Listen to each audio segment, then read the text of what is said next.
unang destination muna natin dito sa Langugan. Dadaanan lang natin saglit yung footbridge na bagong gawa. Nung ulit wala pa pero siguro ginawa yung footbridge na yun dahil pag tumataas po yung ilog ng Langugan, hindi po makatawid yung mga residente na nakatira sa kabilang side ng ilog. Tapos ngayon ginawa siya para makatawid sila. Medyo mataas, nakita ko na po yung video tsaka picture. Actually pwedeng dumaan yung motor, doon siya kalaki at nalipay. So yun na po yung Langugan na portion na yun, napakaganda.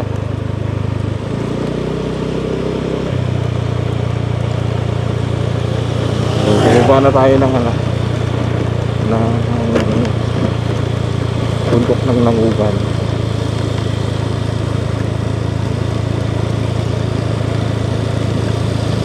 So mataas yung dinaanan natin.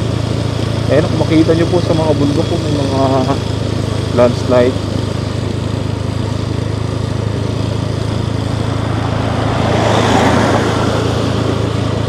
Lalo na po nung ulit, maraming mga dito, nag-landslide. Tapos yung tulay ng Langugan, naputol po yan dahil sa bagyong Odette. May troso po na bumara doon sa tulay, tapos naipon yung tubig hanggang sa nag-level na po dito yung tubig. Nagkataon din na high tide, kaya yung mga bahay dito sa loob ng papasok ng Makandring, papasok dito sa kaliwa, lumubog po lahat. Good thing din na patapos na itong isang bagong tulay, kaya nung naputol ito, nung nasa kanan natin, mga ilang araw lang nakakadaan na. Kasi nung naputol ito, wala na pong connection yung Puerto saka itong papunta ng Rojas.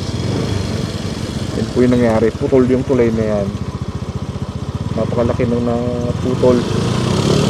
Buti na lang tapos na itong isa, napaaga yung kanyang pag turnover, kaya nakatawid ulit yung mga goods papunta dun sa Rojas. Ayan, putol. Imagine, hanggang dito po yung tubig, hanggang dun sa loob. So lahat po ng area na dun sa mababa nalubog sa baha.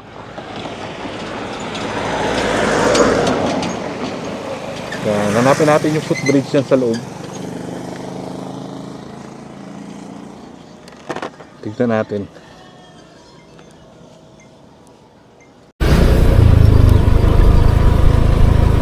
Pilipin muna natin yung yung footbridge nila.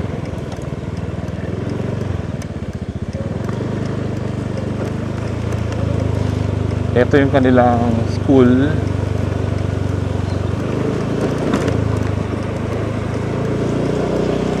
May school pa po dun sa unahan sa loob. Parang ito yung kanilang high school.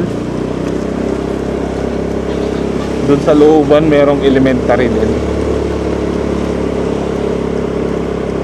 Kung makikita nyo po itong Langugan, napakalaking ilog po nito, tsaka napakalalim din ng tubig. Pero nung Odette, lumbog po yan bumara yung tubig dun sa tulay. Kaya yung mga portion dito na mababa, mas mababa pa dun sa tulay, nabot ng tubig. Si Mang Mags. Wala yung kasama ko. Ayan siya.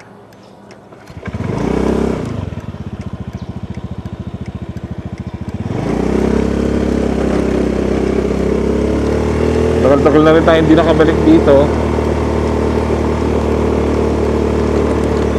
Bago ko lang din makikita itong tulay nila.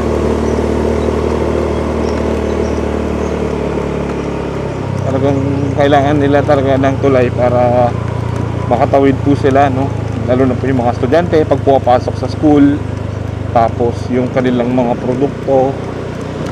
May napuntahan kaming farm dito dati, ang pataniman niya nasa bundok, kailangan pang tumawid ng balsa para lang marating yung lugar nila. Pagtawid mo ng ilog, akit ka pa ng bundok. So imagine yung hirap nun. Magka-harvest ka dun sa tuktok ng bundok, tapos ibababa mo ng bundok, itatawid mo pa ng ilog, sasakay mo ng balsa. Yung balsa na babasa yung yung mga produkto, pati yung sakay pagka medyo mabigat, kaya hindi rin safe. Pero dahil siguro dito sa ginawa nilang footbridge, mas safe na po yung mga residente na tumatawid. Yung kanilang footbridge.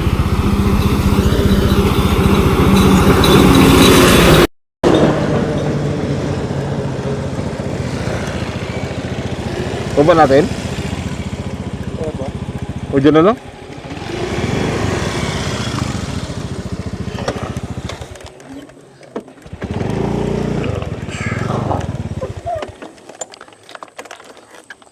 Nakita rin namin.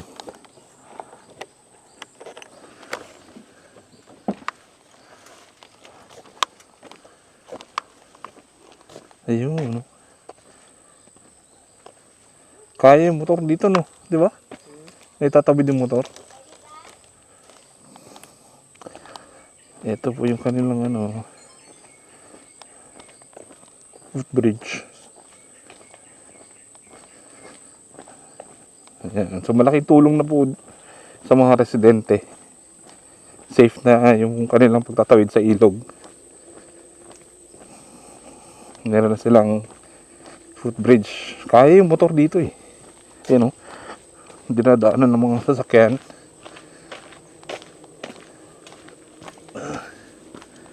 Ayos.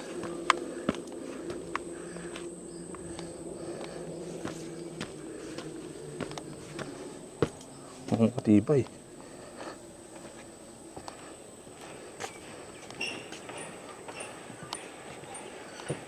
Kayang-kaya ng sasakyan. Ayan, nung Odette, lubog po ito eh. Yung area na yan.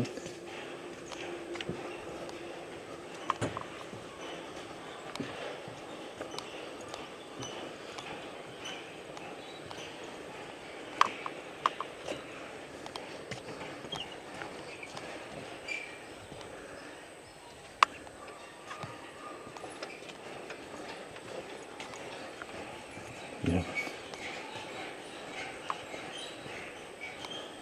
Hindi ko alam kung anong area yung meron dito.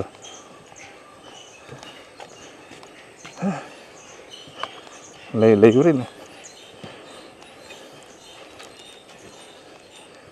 Subukan natin magpalipad ng drone.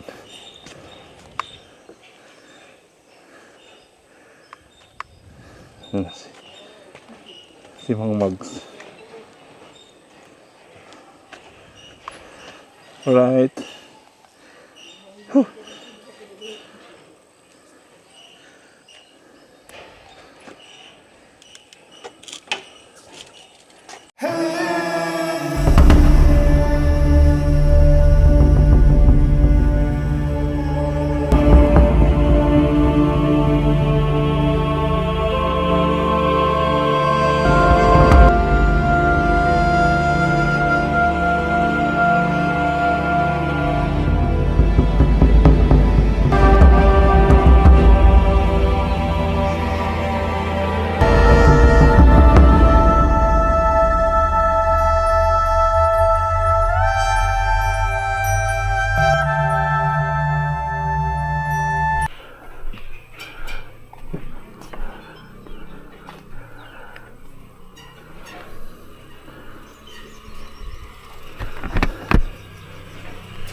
Haman po.